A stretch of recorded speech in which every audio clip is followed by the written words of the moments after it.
Vous vous apprêtez à regarder la première partie de la conférence de Daniel Capitano qui s'intitule « L'abandon de la pensée théiste, le retour du balancier ». Notre monde a été pour une très grande partie de son histoire majoritairement théiste, donc croyante en Dieu. Puis c'est suivi d'une période plus récente où on a abandonné cette croyance-là en Dieu. Et avec Daniel, on va voir si peut-être le balancier va revenir. Alors vous écoutez une nouvelle émission de Sans détour. On s'en vient à la question que je vous ai posée tout à l'heure. Est-il possible qu'une théorie scientifique absolument brillante, géniale, soit fausse, comme c'était le cas de géocentrisme, comme c'était le cas de la théorie des 4 éléments plus 1, est-il possible qu'il soit fausse, tandis que la théorie concurrente, qui a été faite knock-out de tous les points de vue, comme c'était le cas de l'héliocentrisme ou bien de l'atomisme, qu'elle soit vraie et en même temps qu'il manque les deux, il manque des réponses cohérentes. Est-il possible ça? Mais oui. C'est ce qu'on vient de voir. Oui, oui, évident. Donc, ce n'est pas parce que vous avez une théorie qui gagne la joute qu'elle soit nécessairement vraie. Elle est la meilleure explication.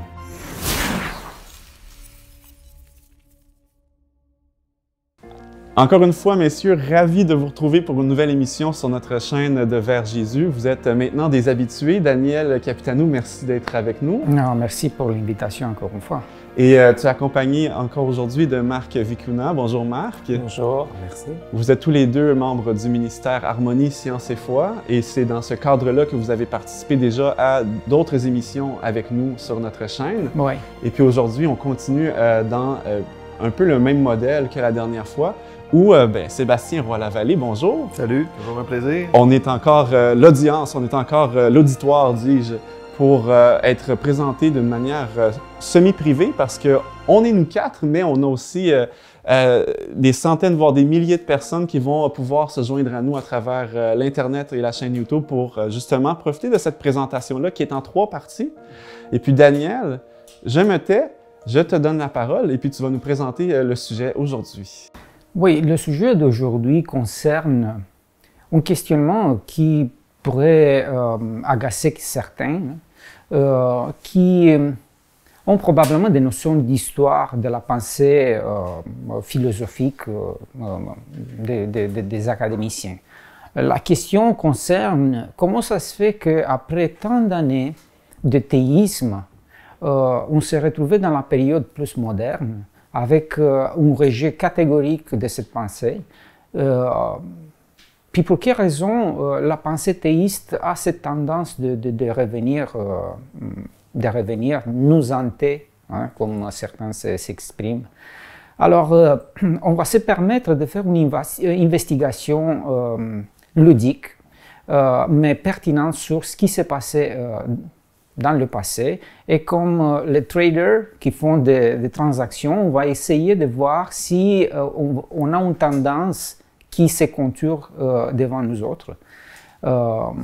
Et si la pensée théiste va vraiment se réinstaller dans nos académies. Alors, sans trop tarder, je me permets de vous dire que cette question a peut-être sa pertinence et probablement on ne perd pas nécessairement le temps à réinvestiguer cette question. On commence tout de suite avec une question qui est vraiment légitime. Si le matérialisme, parce qu'on doit commencer avec cette question, on devrait commencer avec cette question, est-ce que le matérialisme et le naturalisme est le produit exclusif, le brand de l'époque moderne? Ça, c'est la première question, parce que si à la manière dont on trouve la réponse ici, ça va dépendre de ce qui s'en vient. Okay? Ça, c'est la première question. La deuxième question...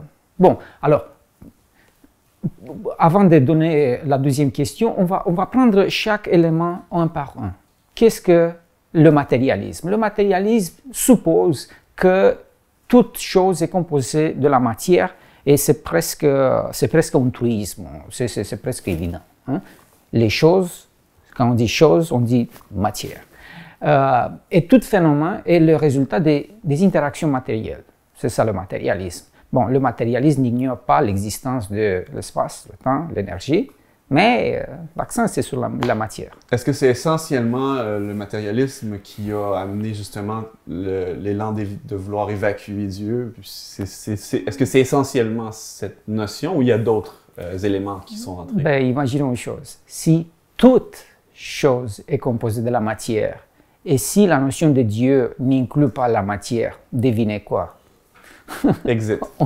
On n'a pas besoin de Dieu immatériel. D'accord. Pourquoi? Simplement, tout phénomène qui existe, c'est le résultat de l'interaction matérielle. Comme Dieu ne s'inscrit pas dans ce cadre, il n'a rien à faire ici. OK. Alors, les revendications du naturalisme, mais quoi? Le naturalisme n'est pas la même chose que le matérialisme? Eh bien non. Le naturalisme, c'est le petit gars qui sert le ballon au grand costaud qui est le naturalisme et qui va s'en charger de marquer le but. Okay? Si le naturalisme est ici, voilà, le matérialisme est ici, à cette hauteur, le naturalisme va être vraiment un géant.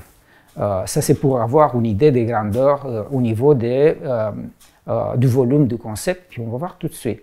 Parce que le naturalisme, dans le fond, il suppose que le monde est un et il est sans cause extérieure, tout faisant l'écho du matérialisme.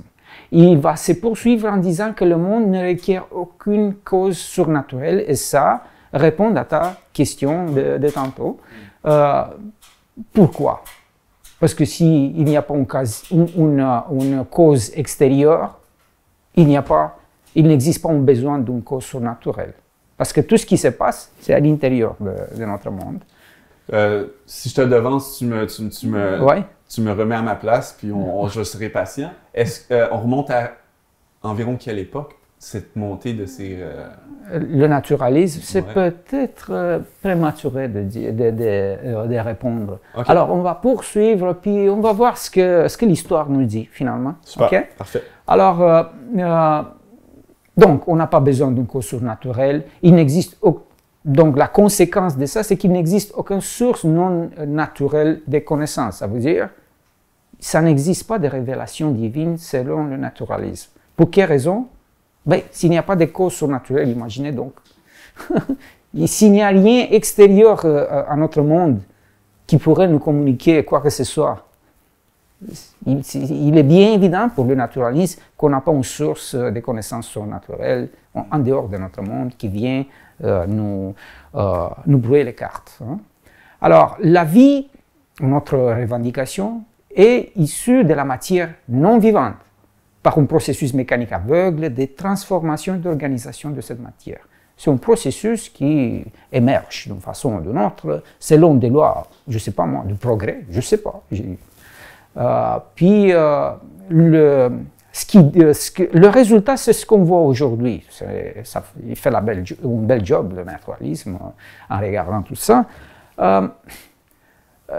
L'homme est le produit de la nature, qui n'a pas d'autre justification que les causes naturelles qui l'ont amené à l'existence. Fait que l'homme se retrouve un peu comme les autres animaux qui sont aujourd'hui, comme un produit de ce qui s'est passé par le passé. Il n'y a rien de divin dans son apparition, il n'y a rien de surnaturel, on n'est pas plus noble comme origine que les grenouilles, hein?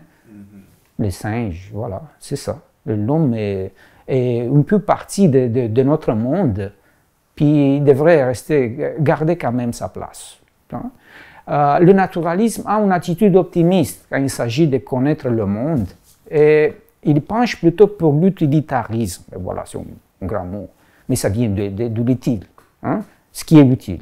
Voilà, c'est ce qui compte. Ou l'hédonisme, pour ceux qui veulent savoir plus sur hédonisme ou utilitarisme, on s'en va sur Google, sur Wikipédia.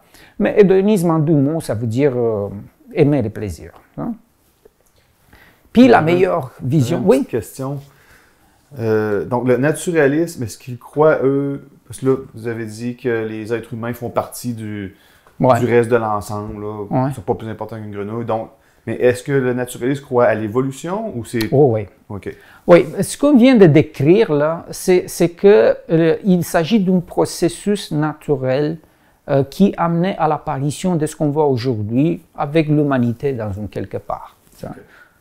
Alors, la meilleure vision est réalisée à travers la meilleure science. Pour eux, c'est qu'on a tout ce qu'il faut pour avoir la meilleure vision du monde. Ne croyez pas à ceux qui viennent vous tracasser avec leurs idées d'un monde au-delà. Laissez faire. Il n'y a pas de... On ne voit pas ça. Alors, donc, juste oui. Pour essayer de résumer ces concepts, je pense que c'est important de résumer. Dans le matérialisme, les preuves, c'est-à-dire les hypothèses qu'on fait, sont très claires et sont très prononcées. Je pense que les gens qui nous écoutent, ils se voient pas nécessairement dans le matérialisme, mais il faut savoir aussi que c'est lié au naturalisme, qui a des hypothèses un peu moins fortes en partant, mais que de ces hypothèses un peu moins fortes, il est beaucoup plus développé et il y a beaucoup plus d'hypothèses pour lesquelles on pourrait peut-être voir que les gens, en général, ils ont tendance à plus adhérer au naturalisme. On voit aussi que justement en mettant les hommes et les animaux et peu importe la vie à son égal, on s'éloigne de l'argument déontologique où les humains, chacun ont une raison qui les fait des êtres complètement différents des autres vivants. Et donc, je pense que ça explique aussi pourquoi ça plonge un peu plus vers l'utilitarisme ou ses différentes branches. Puis, faut juste dire, le matérialisme, là, c'est vraiment des concepts de base, tandis que le naturalisme va reprendre tout ça pour l'appliquer plus aux réalités de notre monde. Hein? Alors, le naturalisme, c'est vraiment le début de la science moderne, qui dit qu'on ne doit pas expliquer le monde par quelque chose qui est extérieur à notre monde. On doit chercher les causes qui sont là. D'ailleurs, on ne peut pas faire la science en disant que les maladies sont le produit des esprits, quand on sait très bien que ce sont les micro-organismes, par exemple, qui les déclenchent, ou bien d'autres mauvais fonctionnements à l'intérieur des mécanismes biologiques. Donc, les choses ont des explications très terre-à-terre, très naturelles, d'où le mot naturalisme. C'est sûr qu'il est très utile, cette approche, ça nous a aidé énormément.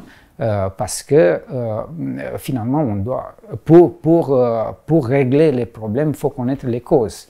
Alors, on ne peut pas mettre toujours des causes, je ne sais pas quel fait ou je ne sais pas quel personnage mythologique est venu nous créer des problèmes.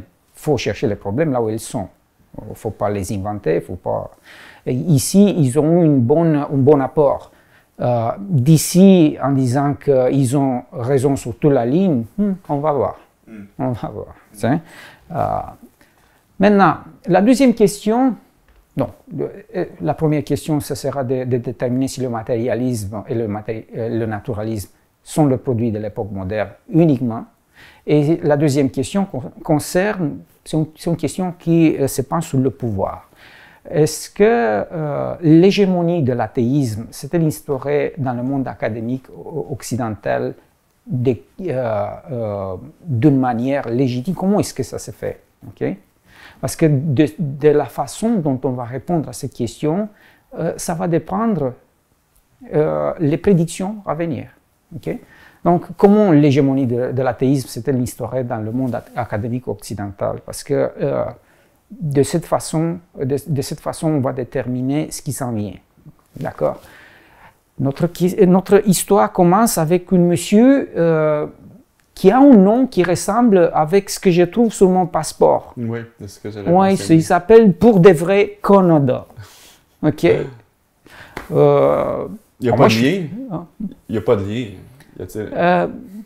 Moi, j'aimerais ça qu'il y ait, hein, parce que ce monsieur est vraiment une révélation, tout simplement. Donc, il s'agit d'une philosophe qui aurait vécu autour des années 600 avant Jésus-Christ. Il y en a qui se querellent sur ces questions en disant que c'est dans le fond, c'est 12e siècle avant Jésus-Christ.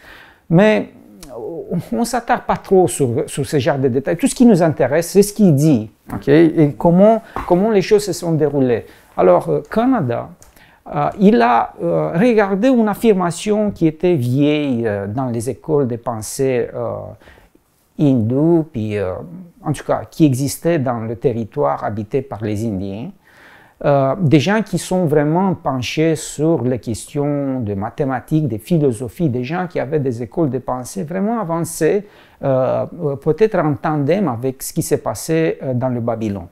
Dans la Babylone, puis on s'attend à ce que les choses aient un certain calibre intellectuel. Alors le monsieur, il allait regarder une affirmation qui était fort simple. Il disait, dans la matière, il n'existe pas de limite quand on commence à fractionner cette matière. Donc, si on découpe la fraction qui résulte, les fractions, on peut les découper à leur tour, et ça, à l'infini. Parce qu'il n'y a pas de finitude. On peut couper la matière à l'infini. Lui, il dit, OK, donc, dans un caillou, on a une infinité.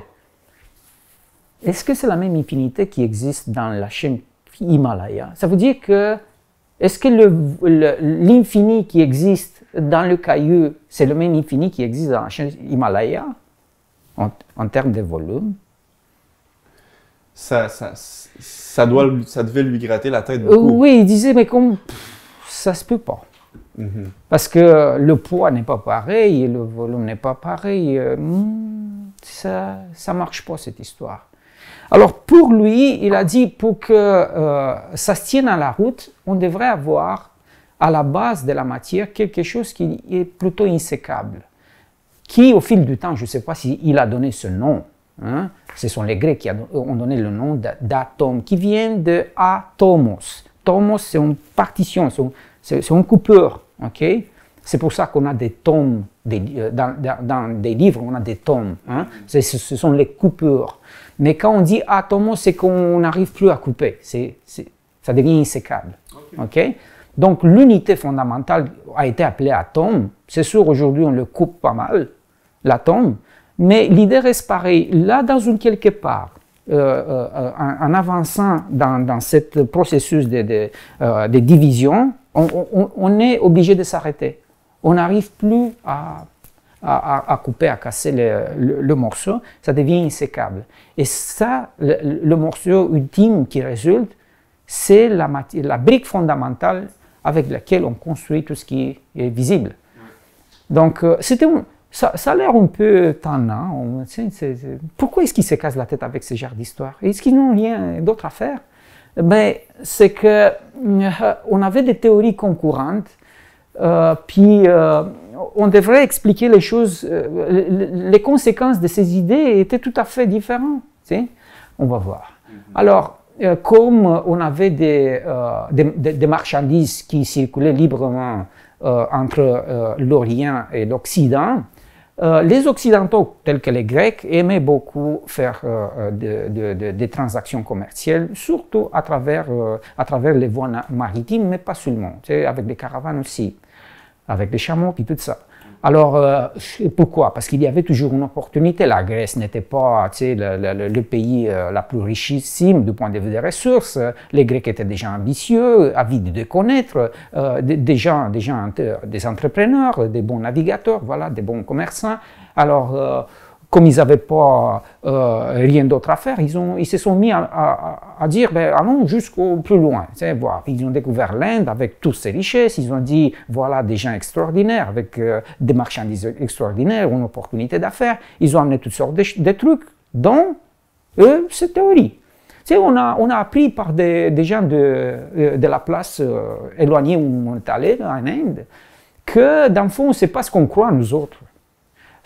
Dans le fond, la matière est composée par des éléments dont on ne peut plus couper, contrairement à ce que nous croyons. Et monsieur Leucippe,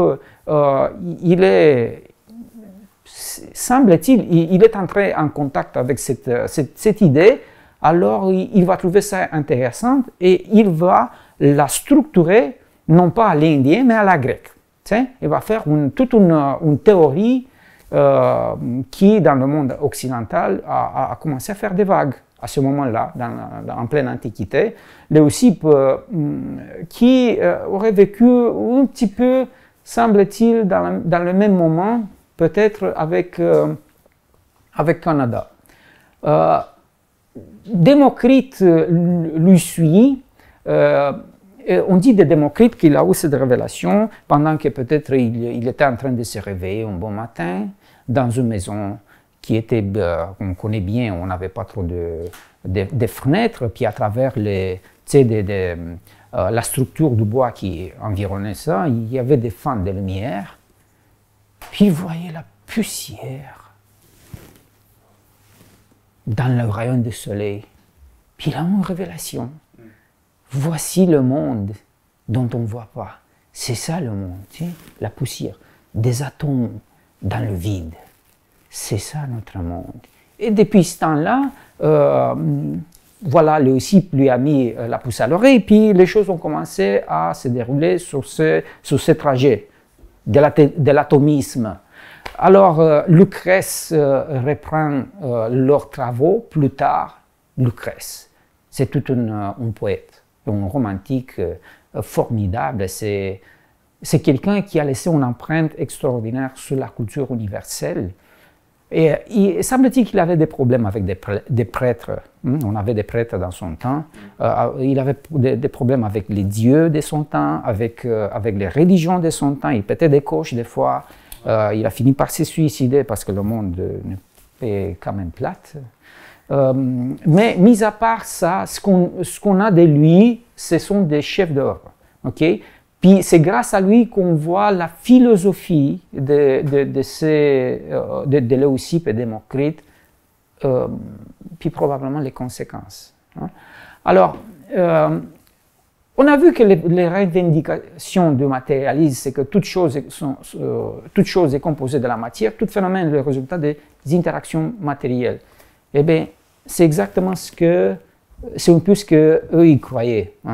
Leucippe, Démocrite et Lucrèce, ils croyaient ça. Bon, c'est sûr, pour faire face à des critiques, pour faire face aux accusations d'athéisme, ils disaient non, parce que même les dieux sont créés par la matière. Okay. Même eux sont faits des atomes. Okay, donc pour en finir. De cette façon-là. Oh, oui. Zéus, là, c'est une affaire faite comme nous autres, mais différemment. Puis ça fâchait beaucoup les gens. Donc on a un peu l'aube du matérialisme en pleine Antiquité, adapté un peu, qui a essayé de pleine de misère de s'adapter aux conditions là-bas, mais cette tendance est venue depuis l'Antiquité. Donc dire que l'époque moderne a produit le matérialisme et avec ça le naturalisme, c'est un peu manque de respect par rapport à ceux qui ont mis les bases, Canada puis tout le reste. Donc c'est là où tu m'as demandé d'être patient tantôt quand je te demandais on remonte à quand le matérialisme. Je comprends maintenant que c'est pas quelque chose nécessairement qui est arrivé du jour au lendemain, mais ça a commencé avec ceux dont tu viens de nous parler, puis j'imagine que d'autres viennent additionner à ça. Oui, mais c'est sûr qu'on n'a pas le matérialisme d'aujourd'hui, mais qu'est-ce qu'on a aujourd'hui qui était semblable à l'Antiquité? Donc c'est vrai qu'aujourd'hui on a un produit qui est beaucoup amélioré par rapport à l'Antiquité, mais les racines viennent de là. Alors on va voir. Ce monsieur, c'est toute une figure. C'est, on pourrait dire, l'Einstein de l'Antiquité. Bon, Aristote, il est venu un peu plus tard, quand la théorie de l'atomisme a commencé à faire des vagues, il a commencé à regarder ça de plus près, puis il s'est souvenu qu'avant, on avait tout à fait une autre vision sur la matière. On pensait que, dans le fond, elle n'est pas faite des atomes qui sont insécables, indivisibles, mais tous de la même substance, que les changements dans la matière sont dus à ces genres de trucs dus à leur combinaison infinie. Non, on ne croyait pas ça. Non, on croyait autre chose. Et les vieilles traditions, à l'Antiquité, c'était le synonyme des bonnes choses. Les vieilles affaires, c'était des bonnes choses. Alors, il faut revenir un peu aux bonnes traditions. On croyait que, dans le fond, tout ce qui existe est créé à partir des 4 éléments matériels et un autre élément qui est beaucoup plus subtil. OK, les 4 éléments sont le feu, l'air, l'eau et la terre, à qui s'ajoute une autre dimension de manifestation qui n'est pas nécessairement ce qu'on voit, on l'appelle éther. On pourrait peut-être l'entrevoir. Tu sais, quand on a, comme aujourd'hui, un bel matin, tu regardes le ciel, puis tout est pur. Tu sais? Le bleu du ciel est vraiment pur. C'est ça l'éther. C'est la vue du ciel dans ces bels matins. Les astres sont créés par l'éther. Et tenez-vous bien, les dieux, c'est beau l'éther. J'ai envie de pleurer. Voilà. La matière a ce potentiel intrinsèque de changement. Okay? Elle a ce potentiel de changement parce que les interactions, ce genre de trucs, feu, air, eau, terre, donnent ce potentiel quasiment magique. T'sais? Tout est possible. Oui, mais c'est ça, mais juste pour revenir à éther, puis au fait que là, quand on parle d'aristotélisme, on est encore dans la pensée matérialiste. On s'en éloigne un peu à ce moment-ci. Parce que l'éther ne me semble pas quelque chose de fondamentalement matériel. Mais c'est ça, c'est ça. On commençait à montrer nos canines à l'atomisme. Okay. Donc déjà la grogne commence à monter, les gens commencent à avoir marre de l'atomisme et on va voir qu'il y aura plusieurs raisons, non seulement sur des questions d'argument, mais plusieurs raisons. Alors, on commence à poser des questions à ces messieurs qui affirment que les choses sont faites uniquement de la matière. Et on pose une question simple et centrale. Est-ce qu'on a du vide dans la matière dont vous dites qu'il existe du vide? Probablement qu'on a du vide, disaient les atomistes. Okay? Parce que pour avoir des interactions, ça prend du vide qui font place à ces interactions. Ce n'est pas quelque chose de compact. Tandis que les aristotélistes disaient qu'il n'y a pas de vide dans la matière. Tout est des blocs compacts. Okay? La Terre est la Terre compacte, tout est compact. Tout. Bon, s'il y a du vide, penchons-nous sur cette question. Alors, on va faire une expérience. On a du sable, on a de l'eau. Qu'est-ce qui arrive si on les mélange? De quoi ça va l'air quand on va mettre de l'eau dans le verre de sable? On pose la question à Aristote de manière hypothétique, c'est sûr, ils n'ont pas eu ces discussions, ils ne vivaient même pas dans le temps, mais la discussion est hypothétique. De quoi ça va l'air ce verre à la fin de l'expérience? On pose la question à Aristote. Lui, il dit, avant qu'il dise, c'est Démocrite qui dit, ça devrait être ça, parce que dans la matière, il y a du vide. Ce vide permet aux éléments atomiques d'avoir de la place de mouvement pour faire des interactions aléatoires. Aristote dit, ça devrait être peut-être plus ça que ce que tu dis, parce qu'il n'y a pas de vide. Okay. Il se trompe, Aristote.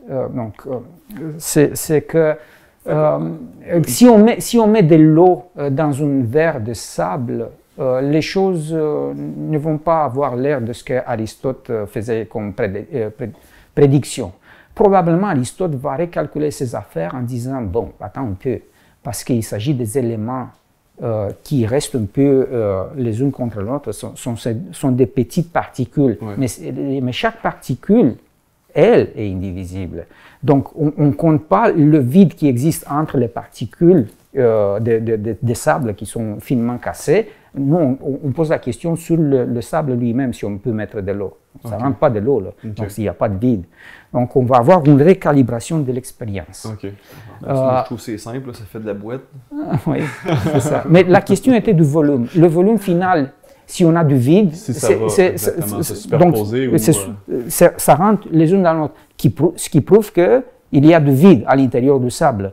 Mais Aristote aussi pourrait être d'accord avec ça parce que ce n'est pas ça la question. La question est si là, dans le grain de sable, on va être capable de mettre de l'eau. Ouais. Il semble-t-il qu'il n'est pas possible. Ouais. Entre les grains, oui, mais pas à l'intérieur. Alors on va prendre un exemple qui va être beaucoup plus simple, ils vont dire. C'est toujours théorique. Hein? L'eau, est-il démontrable qu'il y a du vide dans l'eau? Est-ce qu'on peut démontrer ça? On pose la question, Démocrite, comment ça... ok, ça chauffe, là. Comment est-ce qu'on va faire pour démontrer ça? Alors, on répète l'expérience, un peu de la même façon, sauf que cette fois-ci, on n'a plus de sable, on a de l'eau des deux côtés. Alors, de quoi ça va l'air si on va verser tout dans le même verre? Pose la question, Aristote va dire, le verre va être plein. Alors Démocrite, étant donné qu'il y a du vide dans l'eau, est-ce qu'on devrait avoir la même quantité? C'est là qu'il commence à dire un peu n'importe quoi. Parce que s'il y a du vide à l'intérieur de l'eau, le volume final ne devrait pas être l'addition des deux volumes initiaux. Parce que les choses s'entassent un peu, hein? Voilà. Comme le sable et l'eau, peut-être pas à ce point, mais quand même, on devrait avoir une différence. Hein? Une sorte de forme d'imbrication l'un dans l'autre. Démocrite, il n'avait pas les moyens d'aujourd'hui pour démontrer qu'à l'intérieur même d'un atome, les espaces sont immenses. Il ne pouvait pas montrer ça. Il ne pouvait pas nous dire que ce sont les forces fortes et faibles à l'intérieur de l'atome qui font en sorte que cet espace est toujours gardé. La science moderne nous décrit la matière comme étant composée d'énormément de vide. Il avait raison, pourtant il n'avait pas les moyens de démontrer ça dans les débats. Et c'est ici où le bas blesse. Hein?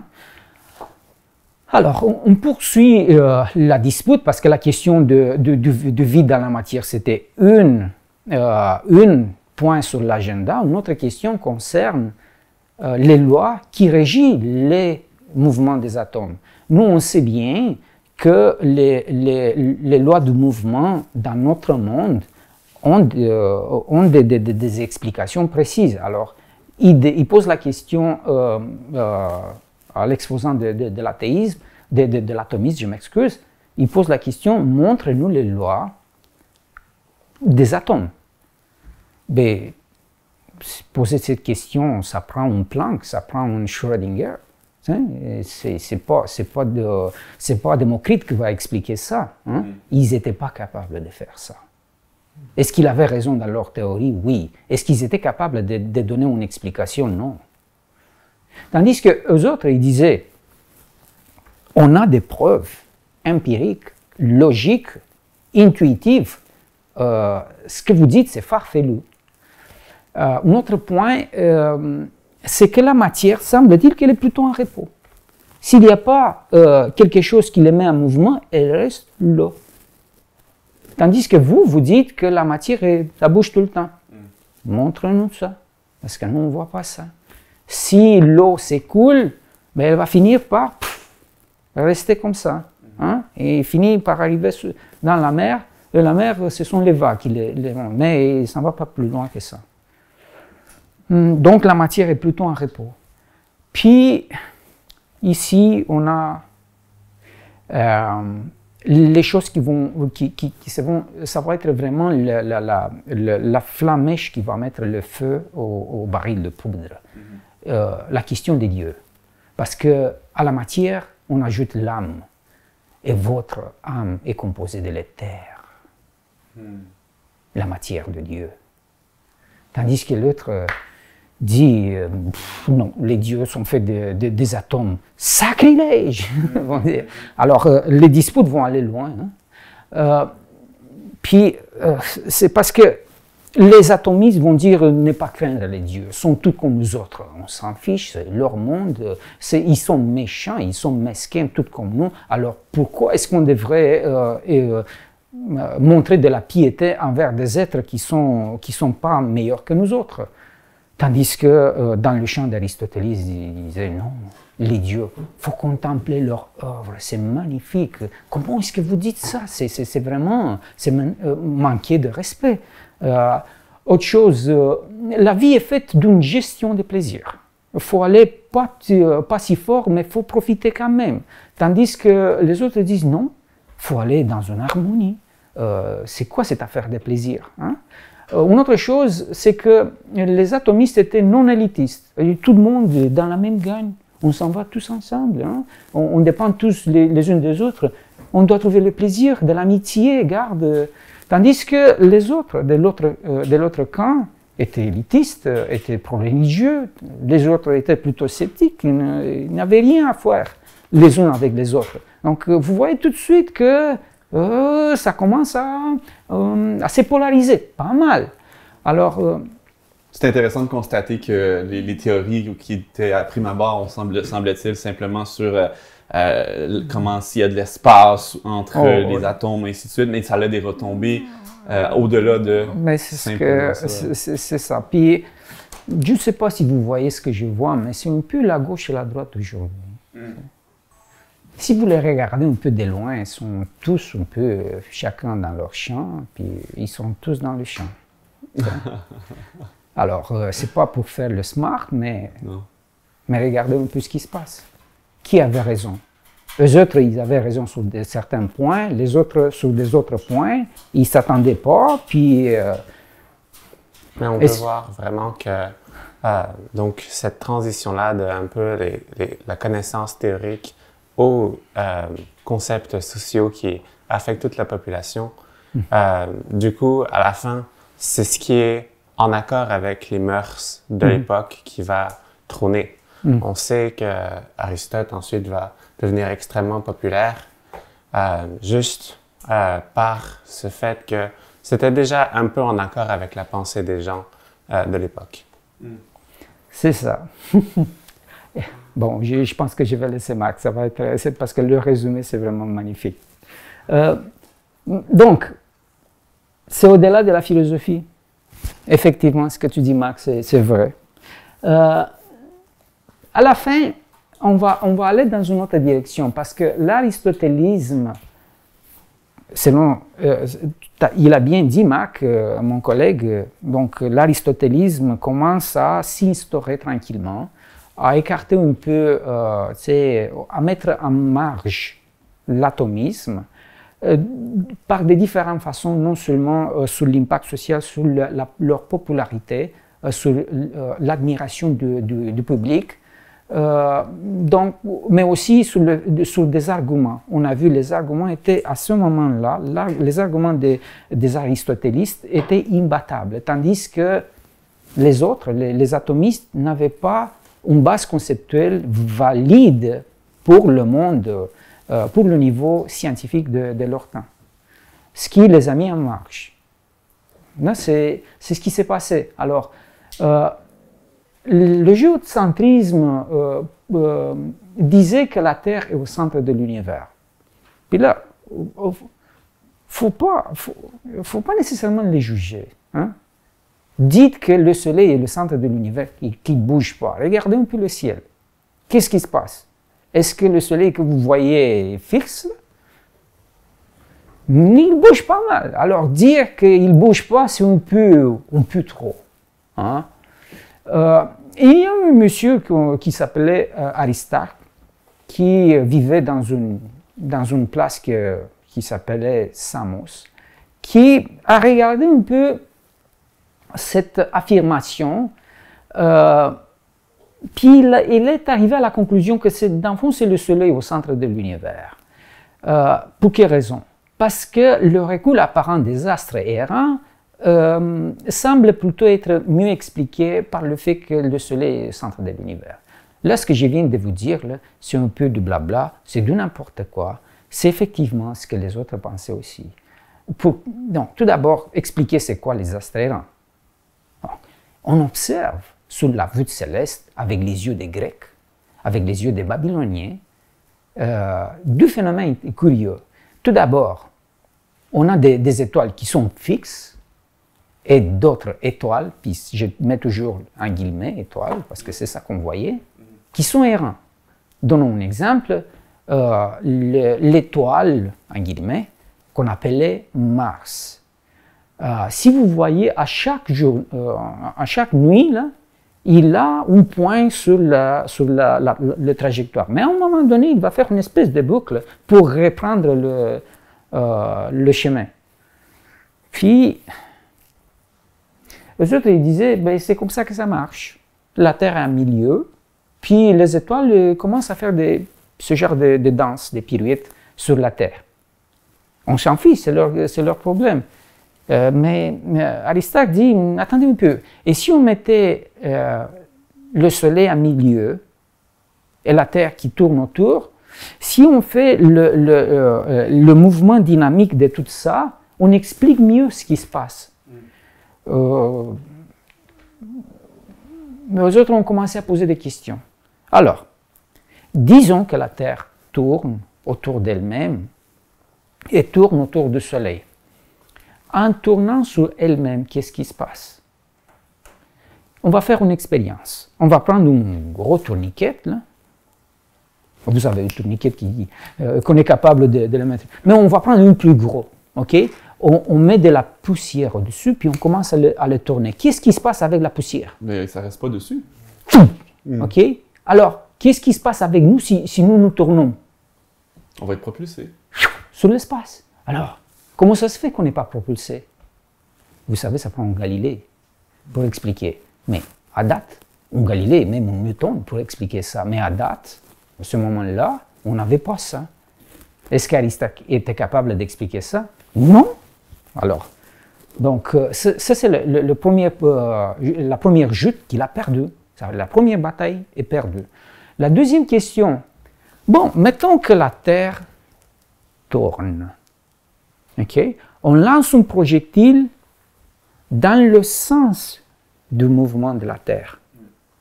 Après ça, on lance le même projectile avec la même force de l'autre côté. Est-ce que, au moment quand ça tourne, est-ce que le projectile qui est lancé dans le sens contraire va parcourir la même distance que l'autre? Comment expliquer ça? Mais ça prend le Galilée pour expliquer ça. Parce qu'ils vont parcourir la même distance. Mais ça n'a pas de sens pour les Grecs. Parce que la Terre a déjà tourné. Ce qui aide le projectile qui est lancé dans le sens inverse de la rotation à aller plus loin. Alors, est-ce qu'on peut expliquer pour quelle raison ça ne se passe pas de même, monsieur Aristarque? Il ne pouvait pas expliquer ça. Il n'était pas un Galilée. On s'en va plus loin. Donc, il a perdu la deuxième bataille. Et les oiseaux qui volent, bon, ben, c'est la même chose que les projectiles. Au moment quand ils se lancent dans le vol, la Terre, normalement, devrait déjà bouger. Tandis qu'elles ont resté quasiment plus ou moins dans la même place. Alors, pour revenir à leur place, il faut quand même naviguer fort pour revenir à leur place, pour rattraper le voyage que la Terre aurait fait. Alors, comment ça se fait qu'on ne constate pas ça? Puis en plus, au moment quand la Terre tourne, qu'est-ce qui se passe avec l'air? Il devrait rester à la même place. Normalement, on devrait avoir un vent, puis assez fort. Parce que si on calcule, on était capable de calculer la circonférence de la Terre. Et le mouvement que cela prend pour tourner en 24 heures un tour complet, ça fait une vitesse assez importante. Comment ça se fait qu'on n'a pas ces vents? Donc, il venterait tout le temps. Oui, normalement, puis c'était toujours sur la même direction, ce qu'on ne constate pas, le vent pousse de toutes sortes de directions. Alors, Aristarque, est-ce que tu es capable de nous expliquer ça? Non, ça prend aussi un Newton. Un Galilée, un Newton. Une autre affaire. Si la Terre tourne, on est dans le mois de janvier. OK? On regarde l'étoile du Nord. Elle est dans une place. Si on est au mois de juin, juillet, est-ce que l'étoile du Nord, ça va être la même place? On devrait avoir un effet de parallaxe qu'on appelle. C'est la parallaxe, là. C'est facile à voir c'est quoi. Donc, vous mettez votre doigt devant vous, vous allez couvrir un œil, et après ça, vous allez faire la même chose. Vous allez voir que le doigt bouge, OK? Apparemment. C'est ça l'effet de parallaxe. C'est que, normalement, l'étoile du Nord devrait bouger.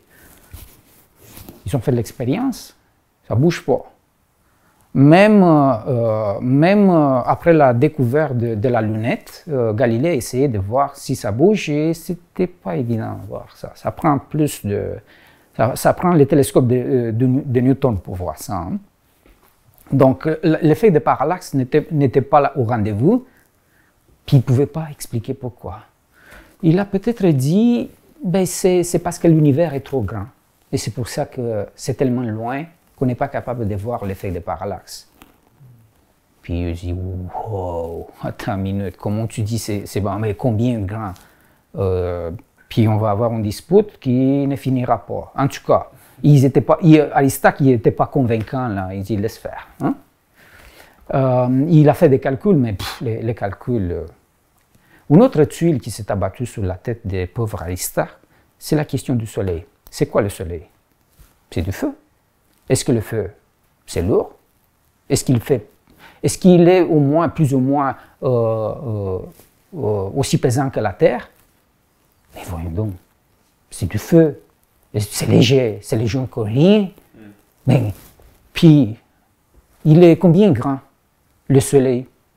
6 fois plus que la Terre.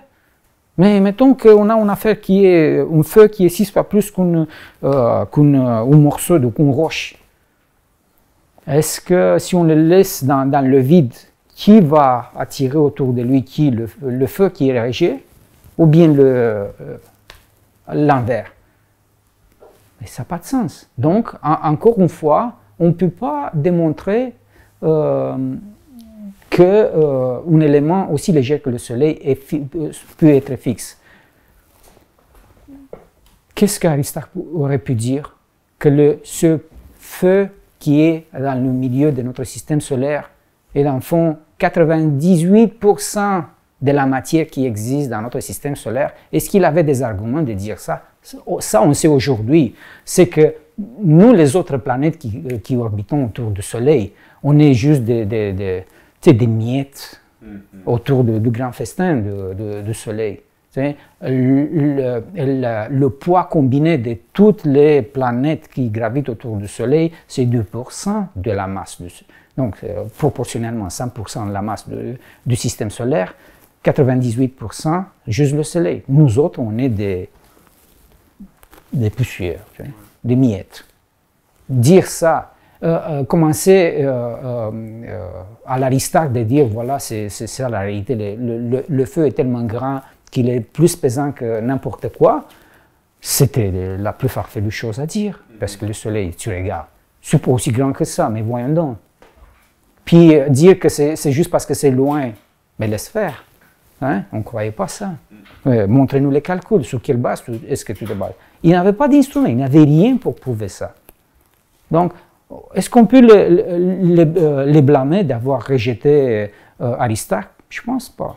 En plus, il y avait une question d'expliquer un peu ce qui se passe sur des bases de calcul. Montrer de manière géométrique le fonctionnement, le mécanisme. Alors, c'est ce monsieur, qui est un scientifique brillant qu'on appelle Ptolémée, qui va arriver et il va nous expliquer le mécanisme. On va les appeler les épicycles. C'est une affaire compliquée, parce que si vous mettez tous les astres avec tous les épicycles, ça fait une affaire compliquée. Mais ici, c'est plus simple. On a un centre de tout ça, avec un écart, avec une déférence, ça veut dire l'orbite, puis les épicycles, ça a l'air compliqué, hein? Mais c'est ça. Si vous mettez ça en mouvement, vous allez voir que ça matche avec la réalité. Voilà, on a expliqué la dernière affaire. Maintenant, en sachant tout après 2000 ans, est-ce que ces choses qui a l'air de bien fonctionner, qui donnait de bonnes prédictions. Est-ce que c'est la réalité? Non. Mais est-ce qu'on pourrait les blâmer d'avoir allé dans cette direction du point de vue scientifique? Non. Ils étaient, du point de vue scientifique, c'était impeccable. C'était la meilleure explication. C'était la plus logique, la plus imbattable. Pourquoi est-ce qu'on vous fatigue avec ça? Pourquoi est-ce que je vous explique tout ça? D'après vous, selon vous, pourquoi est-ce qu'on met des théories brillantes qui ont l'air de bien fonctionner, mais qui étaient vraiment dans le champ? Pourquoi est-ce que je vous dis ça? On a des leçons à prendre de ça. Oui, je pense qu'on devrait faire l'extrapolation pour aujourd'hui, ce qui se passe aujourd'hui. Donc, un bon recul et prendre les choses avec un grain de sel, c'est toujours important. Surtout quand il s'agit de la science. Et ça va être passionnant, la discussion qui s'en vient. Mais est-ce qu'il y a du vide dans le grain de sel? Selon Démocrite, il devrait y avoir. Selon les scientifiques, ce n'est pas seulement dans le grain de sel, mais dans l'atome lui-même. OK, alors, sur toute la ligne, quasiment toute la ligne, Aristarque a mangé la claque. OK? Et on a quoi à la fin? Le recours apparent des astéroïdes. On a expliqué ça par le monsieur Ptolémée. On a fini l'affaire. Salut, bonjour. Avec l'héliocentrisme, on a réglé cette affaire. Ce qui reste, c'est la théorie d'Aristote avec la théorie des sphères célestes de Platon qui disait quoi? Le monde sous-lunaire est imparfait. Le monde, qu'est-ce que ça veut dire sous-lunaire? Ça veut dire le monde en dessous de la Lune. Okay? Le monde de la Lune est au-delà d'elle, est parfaite, parce qu'elle est faite de l'éther. Ne pleurez pas, s'il vous plaît. Parce que les trajectoires et les formes sont parfaites à cause du fait qu'elles sont faites de l'éther. Tout est parfait quand il s'agit de l'éther. Tous les corps célestes tournent autour de la Terre. Soyons clairs là-dessus. OK. Donc, maintenant, on s'en vient à la question que je vous ai posée tout à l'heure. Est-il possible qu'une théorie scientifique absolument brillante, géniale, soit fausse, comme c'était le cas du géocentrisme, comme c'était le cas de la théorie des 4 éléments plus 1, est-il possible qu'il soit fausse, tandis que la théorie concurrente, qui a été faite knock-out de tous les points de vue, comme c'était le cas de l'héliocentrisme ou bien de l'atomisme, qu'elle soit vraie et en même temps qu'il manque les deux, il manque des réponses cohérentes, est-il possible ça? Mais oui. C'est ce qu'on vient de voir. Oui, oui, évident. Donc, ce n'est pas parce que vous avez une théorie qui gagne la joute qu'elle soit nécessairement vraie. Elle est la meilleure explication. Hein? On voit ça même dans la justice. Si on va dans la justice, là, il y a des gens qui ont été reconnus coupables de choses, puis des années plus tard, on se rend compte qu'ils n'étaient pas coupables. Mais pourtant, la preuve était là.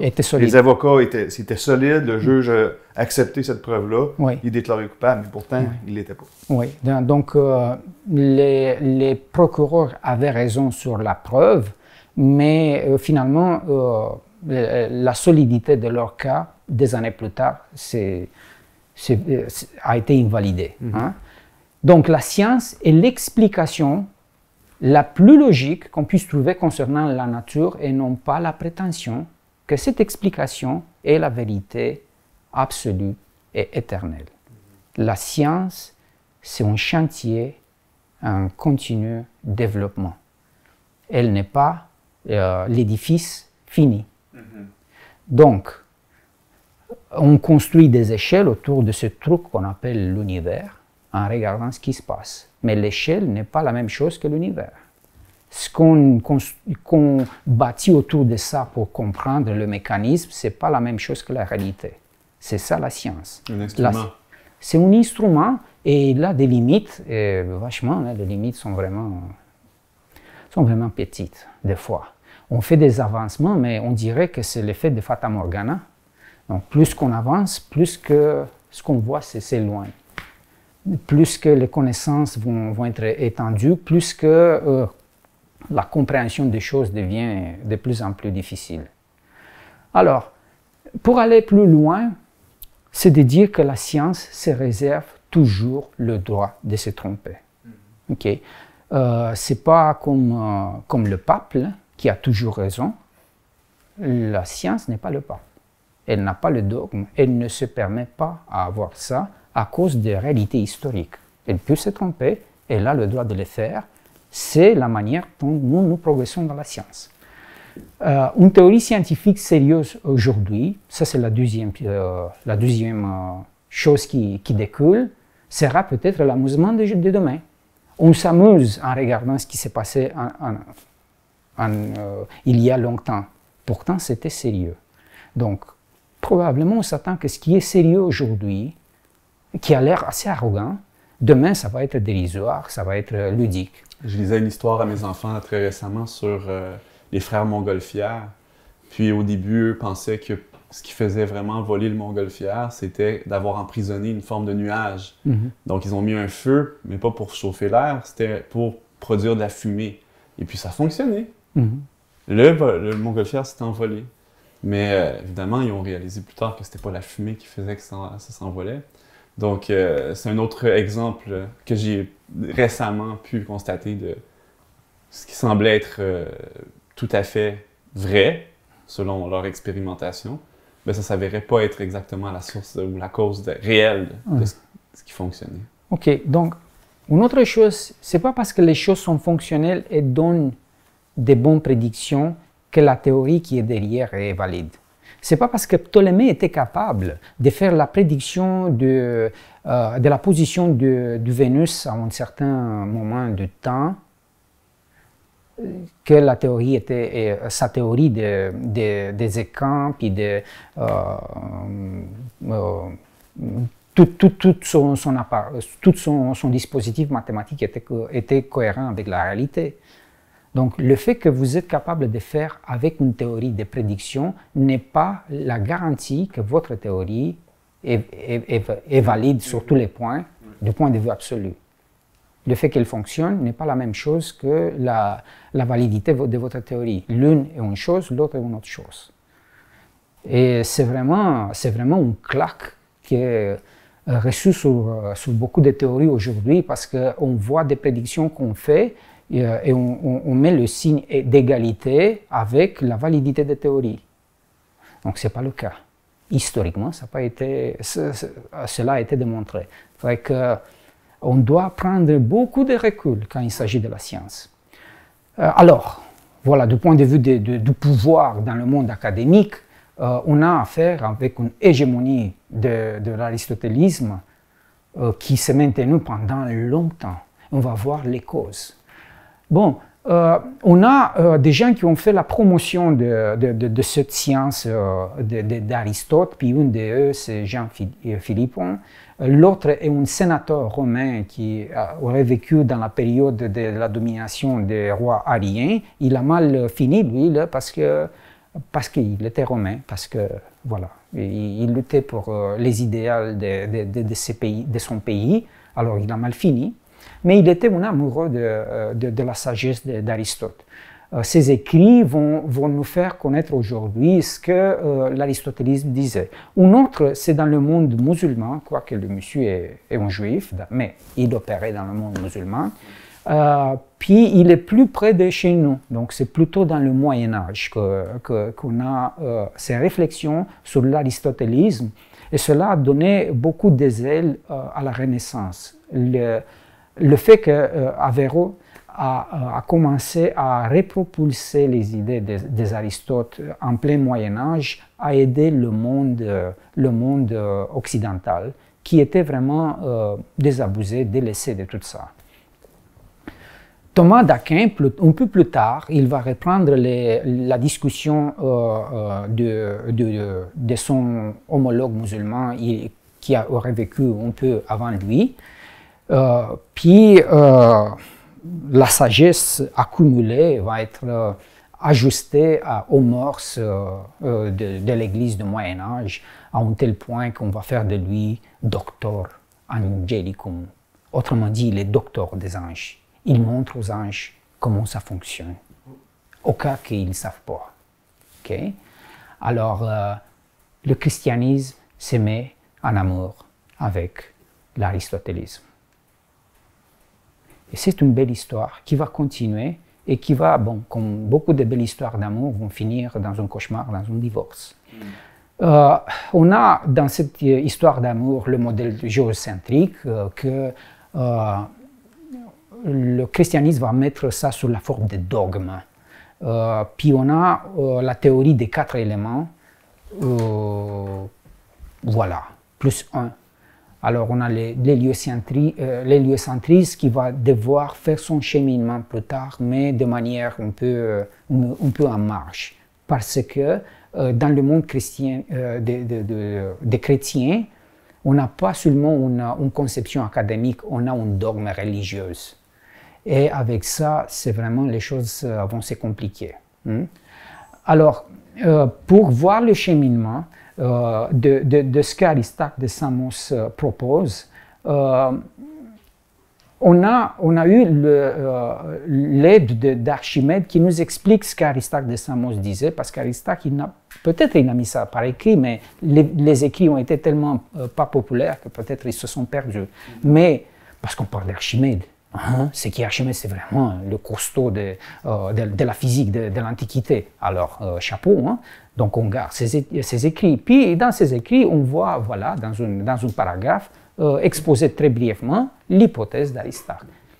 Où il dit, mais Aristarque a publié un livre composé de certaines hypothèses dans lesquelles il apparaît, comme conséquence de l'hypothèse émise, que l'univers est plusieurs fois plus grand que, en guillemets, l'univers qui vient d'être mentionné. Ces hypothèses sont que les étoiles fixes et le Soleil restent immobiles et que la Terre tourne autour du Soleil sur la circonférence d'un cercle, le Soleil se trouvant en milieu de l'orbite et que la sphère des étoiles fixes se situe à peu près au même centre du Soleil et est si grand que le cercle dans lequel il suppose que la Terre tourne est tellement proportionné à la distance des étoiles fixes que le centre de la sphère porte à sa surface. Ça veut dire que c'est vraiment des sphères dans des sphères. C'est ça. C'était un peu le modèle. Bon, semble-t-il que dans pleine Antiquité, avec l'arrivée de la trigonométrie, on a un monsieur qu'on appelle Séleucos, de Séleucie, qui se trouve à peu près dans l'Irak d'aujourd'hui, un savant de langue grecque, qui, à travers l'intuition que les orbites sont peut-être elliptiques et non pas des ronds parfaits, avec les calculs trigonométriques, arrive à démontrer que la Terre est vraiment, là, les calculs sont bien plus clairs que ce que Ptolémée est capable de faire, et que ça explique bien la mécanique céleste. Ces écrits n'ont pas survécu. On a des allusions ici et là qui nous portent à croire que ce monsieur Séleucos a fait la démonstration de l'héliocentrisme, mais à cause de la popularité éblouissante des théories en vogue à ce moment, on met en marche ces découvertes. Et avec ça, moi j'ai fini la première partie. J'espère qu'on est capable de comprendre des choses assez simples. La théorie scientifique est un panier où on ne met pas nécessairement n'importe quel genre d'œuf. Okay? Si on a des œufs sensibles comme des convictions religieuses, ce n'est peut-être pas la meilleure place. Pour quelle raison? Parce que le coffre change une fois de temps en temps et qu'est-ce qui se passe avec le contenu? Ça casse. Alors, mettez vos œufs ailleurs, pas dans les théories scientifiques. Et ça pourrait être vrai pour toutes les théories, le Big Bang inclus. Pour l'amour de Dieu, s'il vous plaît, faites ça. Merci Daniel. Belle conclusion pour la première partie. Quelques mots sur la deuxième partie, brièvement? On va poursuivre notre histoire, ça va être peut-être aussi fascinant, mais avec les complications du Moyen-Âge. On va voir qu'est-ce qui se passe avec nos belles théories au fur et à mesure que le temps passe et que les nouvelles dispositifs conceptuels arrivent, les nouveaux instruments de mesure font leur apparition. Qu'est-ce qui se passe? Quel sera leur impact? restez avec nous parce que ça sera vraiment passionnant. Exactement, mais restez avec nous. Je retiens le mot fascinant. Moi, ça me fascine énormément. Sérieusement, j'apprends beaucoup. Et puis, je rappelle aux gens qui sont à l'écoute, évidemment, on est dans la conférence de Daniel Capitanou, dans l'abandon de la pensée théiste, et on s'en va tranquillement vers le retour du balancier. Donc, restez là, il ne faut pas manquer ça. Donc, la prochaine partie, il faut visionner. Et je termine rapidement en remerciant pour la première partie Daniel Capitanou. Merci. Marc Vicuna. Merci. Ainsi que Sébastien Roy-Lavallée. Et je suis à l'animation, comme toujours, Chani Roy, et on vous invite à vous abonner et à cliquer sur la petite cloche pour les notifications afin de ne rien manquer sur notre chaîne Vers Jésus. Et on se voit dans la prochaine partie.